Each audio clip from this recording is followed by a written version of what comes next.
What's up, everyone? Welcome back. Let's jump right into it because things in the UFC world are getting wild. Fans have been waiting for updates on Jon Jones versus Tom Aspinall, and oh boy, it's been a roller coaster. Earlier this week, Tom Aspinall, in a podcast appearance, dropped a bombshell. He had a serious meeting scheduled with the UFC to discuss a possible showdown with Jon Jones. And you know how fans are, they went crazy. Things really exploded when the UFC posted on Tuesday that Dana White would be going live later that day with some big news. Naturally, the fans started buzzing, hoping that finally they'd get the heavyweight title unification bout announcement. And just to keep the hype going, Tom Aspinall, I didn't read it. I told you guys already, we'll get Aspinall versus Jones done. Jon Jones versus, the heavyweight fight will happen. Relax, I'll announce that soon. but let me tell you, Dana White didn't exactly give fans the exact date they were hoping for. Instead, he teased them, saying things were looking positive, but he wasn't ready to lock in the fight just yet. And fans, they were left hanging again. Curtis Blades, though? Oh, he's fed up. According to him, Jones needs to be stripped of the belt. Full stop. He's like, enough with the waiting. Strip him and move on. Meanwhile, Aaron Bronsters pointed out after the UFC's latest fight announcements, Oliveira versus Topuria, DDP versus Chimaev, Makhachev versus JDM, that the earliest we might see Jones versus Aspinall is October. Damon Martin then chimed in saying, "Nah, November, Madison Square Garden, that's what I've been expecting, and honestly, it makes sense. Jones is a New York guy, and his potential last dance at MSG would be iconic." Fans are already imagining the moment. Now let's talk Charles Oliveira. When he heard about the Ilia Topuria fight being booked for UFC 317, Charles reacted immediately on MMA Today. He was hyped up like crazy. He said the moment the news broke, people were blowing up his phone, thousands of messages. Charles was fired up, called his coach Diego and was like, "Let's go, we've got 46 days to bring that belt back where it belongs." He promised to go all in, fulfill his vow, and make sure that belt comes back home. Man, Charles is not playing around this time. Switching gears, let's get into Jack Della Maddalena. Oh boy, he's been talking that talk. Before Dana White's big announcement that Islam Makhachev would vacate his lightweight title and move up to 170, JDM appeared on the Ariel Helwani show and made his intentions clear. He didn't hold back. He straight up said that he could take Islam Makhachev out. He doesn't see Islam as a great striker and believes he could land heavy shots, stuff the takedowns, and if he does get taken down, he's confident he can get back up. That's some bold talk right there. And later that very day, boom! Dana White went live and confirmed that Islam and JDM would indeed be facing off for the welterweight title. Though frustratingly for fans, he didn't drop a date for the fight yet. Current lightweight champion Islam Makhachev is going to move up to the welterweight division to face Jack Della Maddalena. What do we all love about Islam? If he had moved up to fight Bilal, he was a 5-1 favorite. Moving up to fight Jack, the odds makers have this fight at even. This guy is a beast. Islam is the best. Jack, obviously, coming off fight of the night performance, beating Bilal, winning the title. He didn't take any major damage in that fight, so he's accepted the fight. I'll let you guys know when I pick a time and date, but this fight is definitely happening. But according to JDM, he's looking at September. He even said that if needed, he could step in as early as August. His reasoning? The division needs to move forward. He truly believes he can beat all the top guys. He said, line them up. He's ready. After that, he made it known he wants to face Shavkat Rakhmonov next, while Ian Gary and Sean Brady battle it out for a potential #1 contender spot. JDM's confident he respects Shavkat, but he's sure he'll beat him, and he thinks Gary and Brady just need to handle their business. With so many spicy matchups brewing, it's a very exciting time for the welterweight division. But here's something even wilder. Ali Abdelaziz made it very clear that Islam is fighting for the title this year, no matter what. Even if JDM isn't ready, Islam's getting that shot. Ali said he got the word directly from Dana White and Hunter Campbell. No interim title, no games. Islam will fight for the real belt. Ali also cleared up the whole situation about Islam vacating the lightweight title. He said it was mutual. Islam wanted to move up anyway. He's done it all in lightweight.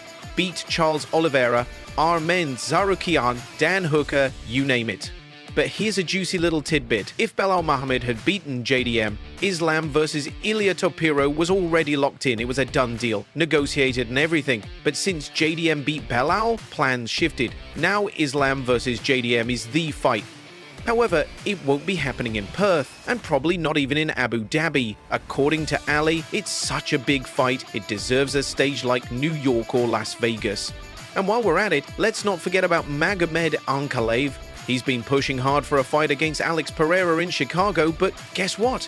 Dana White shut that down, announcing that UFC 319 in Chicago will be headlined by Dricus du Plessis and Hamzat. We're returning to the United Center in Chicago, Illinois, August 16th for the first time in 6 years. In the main event, the middleweight champion, Dricus du Plessis, will defend his belt against Hamzat Chimaev. Dricus' last 4 wins have come over former champs Sean Strickland, Israel Adesanya, and Robert Whittaker. He hasn't lost in 7 years. 20 of his 23 wins have come by finish, and now he faces the undefeated 16-0 Hamzat Chimaev. This is a bad fight, and the fight you've all been waiting for. UFC 319 is back at the United Center in Chicago on August 16th. Ankalaev wasn't feeling it. He went on social media and basically accused Pereira of dirking him, saying, "I hope Shambo shows up in Abu Dhabi. Don't be scared, homie." This, of course, came right after Pereira claimed that some mysterious hacker was responsible for a controversial post criticizing the UFC from his account. Many in the MMA community, including Daniel Cormier, weren't buying the hacker excuse. With UFC 317, 318, and 319 main events already set, sounds like the only place left for Ankalaev vs Pereira to happen might be UFC 321 in Abu Dhabi. And now, let's talk about something that's irritating a lot of fans. The UFC is officially done with letting fighters become double champ. Even though Islam Makhachev might beat JDM, he's not getting that shiny double champ designation like Conor McGregor or Amanda Nunes. Nope. Ariel Helwani even did an emergency show, wondering out loud if the days of champs are over. And honestly, it looks like they are. Ilia didn't get that chance, and now Ilham, despite being the pound-for-pound king, no special belt for him. Helwani said if the UFC forces Weili Zhang to vacate her belt for a Valentina Shevchenko fight, then it's official, the champ era is dead. And get this, Dana White's pulling double duty now. He's going to co-promote the Canelo Alvarez versus Terence Crawford fight and the Inochi UFC 320 card in Mexico at the same time.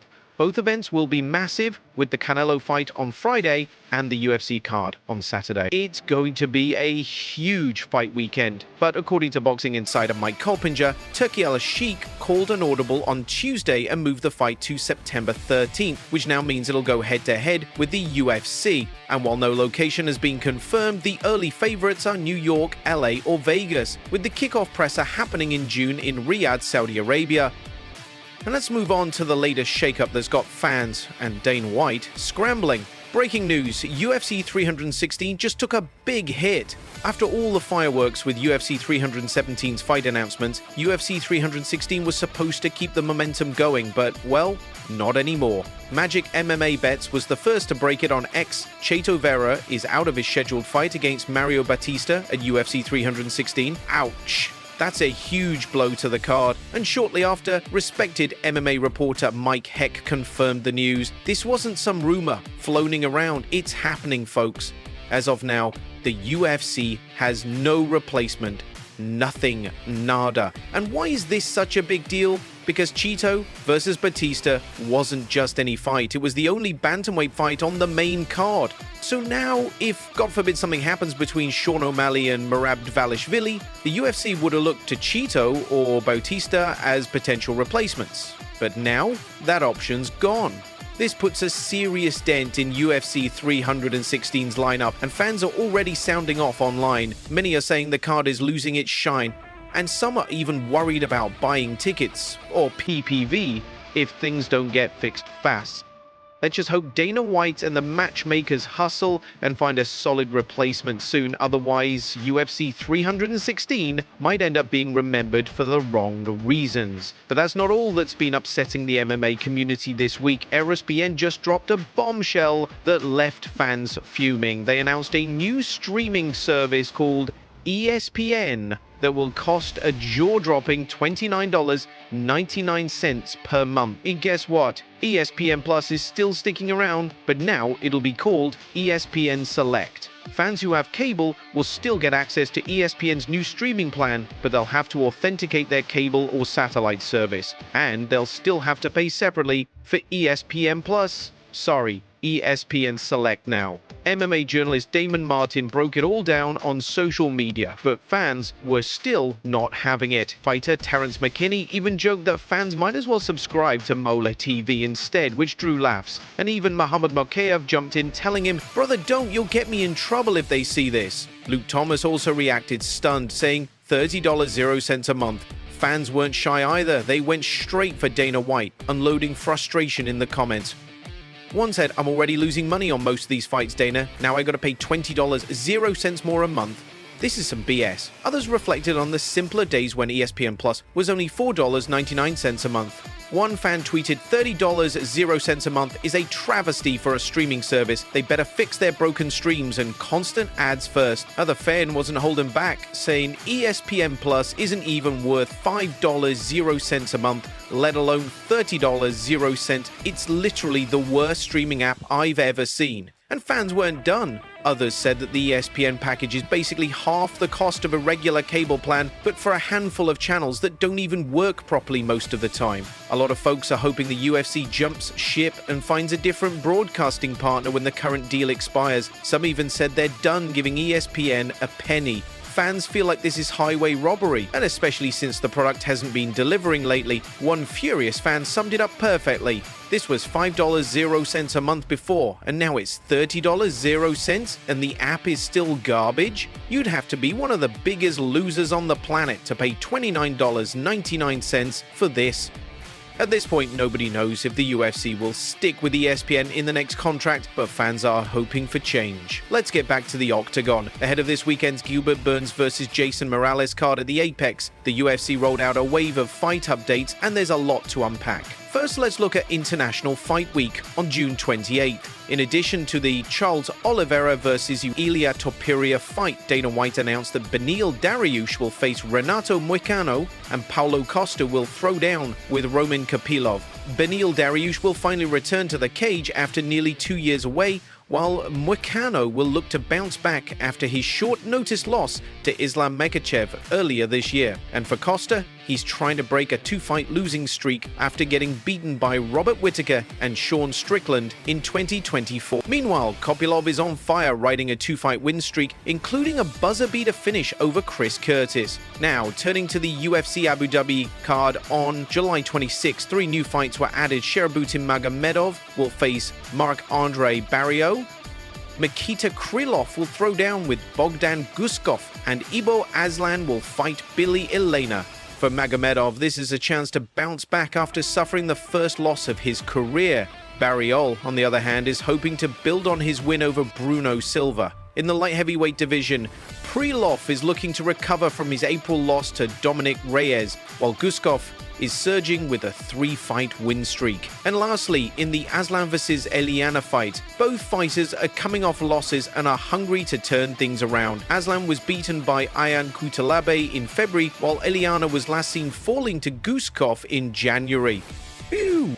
That's a stacked lineup of fights. But even with all these fights getting booked, the MMA community is still fixated on the chaos surrounding UFC 316 and the ESPN drama. Fans are watching closely, waiting to see if Dana White can pull off some magic for UFC 316's now wounded main card. And the ESPN backlash? That's not going away anytime soon. Fans are speaking loud and clear. They are fed up with price hikes, poor quality streams, and feeling like they're being milked for every penny. It's a tense time for the UFC, the fighters, and the fans. Between title shakeups, surprise pullouts, and corporate greed creeping in, the MMA world is once again proving it's as unpredictable outside the cage as it is inside.